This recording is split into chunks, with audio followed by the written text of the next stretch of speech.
In our worldview today, more than 100 people are dead or wounded after a suicide bomb tore through a mosque in northeastern Afghanistan. No group has claimed responsibility for the attacks so far that targeted worshippers from the minority Shiite Muslim community in Kunduz. The explosion follows a string of attacks that have rocked the country since the Taliban took over. Last weekend, suicide bombers targeted a memorial service for the mother of a Taliban spokesperson in Kabul. At least 5 people were killed in that attack. A global push to establish a minimum corporate tax rate is one step closer to reality. The deal is set to be finalized at an OECD meeting today after key holdouts, including Ireland and Estonia, agreed to the terms. The framework establishes a global minimum tax rate of 15%. That's much higher than the 12.5% rate Ireland currently has in place.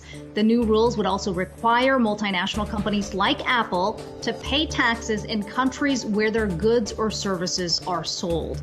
Details still need to be hammered out on when to enact the new rate and how to enforce the new rules.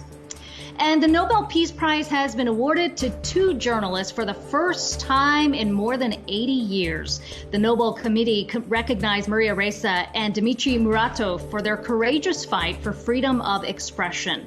Ressa is the first Nobel Prize winner from the Philippines. She co-founded the news website Rappler. It's been targeted repeatedly by President Rodrigo Duterte for reports that are critical of his violent war on drugs. Muratov is the first Russian to win the Peace Prize since former Soviet leader Mikhail Gorbachev, who, by the way, helped fund Muratov's independent newspaper, Novaya Gazeta. He dedicated the award to 6 contributors to the paper who've been murdered over the years for their work exposing human rights violations and corruption.